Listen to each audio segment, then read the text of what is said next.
the teen who stopped a bully with kindness. In the bustling halls of Lincoln High, laughter and chatter made each day blend into the next. But for 16-year-old Ava, school wasn't always a place of comfort. She was just another face in the crowd, preferring to keep her head down, her sketchbook tucked under her arm, and her dreams quietly hidden away. Yet, even from the sidelines, she noticed everything, especially the way some students treated others. There was one boy, Ethan, whose presence seemed to attract trouble. Bigger and louder than most, Ethan wore his anger like armor. He'd shove kids in the hallway, call out names, and his laughter, sharp and biting, echoed long after the bell rang. Most students avoided him, and whispers about his temper circled through the classrooms. But one autumn morning, everything changed. Ava was lingering by her locker when she heard a crash behind her. Turning, she saw Ethan towering over Sam, a freshman clutching a pile of books now scattered on the floor. Ethan's voice boomed, "Watch where you're going." Sam's face flushed, his hands trembling as he tried to gather his things. Without thinking, Ava stepped forward. Her heart raced. She'd never intervened before. She knelt beside Sam, helping him collect his books, then looked up at Ethan. Instead of fear or anger, she offered a gentle smile. "Hey, thanks for making sure Sam's okay. We all have rough days sometimes, right?" Quote. Ethan blinked, caught off guard. He opened his mouth, ready to fire back with a retort, but Ava's kindness disarmed him. The hallway went silent, students watching to see what would happen next.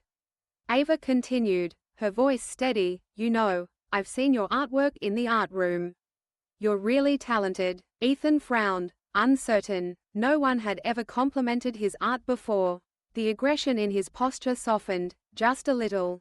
Over the next few days, Ava made a habit of saying hello to Ethan whenever she saw him. Sometimes, she'd ask about his latest drawing or invite him to join her and her friends at lunch. At first, Ethan grunted in response, suspicious of her motives. But gradually, the walls he'd built around himself began to crumble. One afternoon, Ava found Ethan alone in the art room, sketching quietly. She sat beside him, watching as his pencil brought a dragon to life on paper. "That's incredible," she said sincerely. Ethan glanced at her, uncertainty flickering in his eyes. "My dad left last year," he admitted, voice barely above a whisper. "Things have been hard at home. I guess I take it out on people." Ava nodded, understanding. It's okay to feel angry. But you don't have to carry it alone. People care. You just have to let them. As weeks passed, Ethan's behavior changed.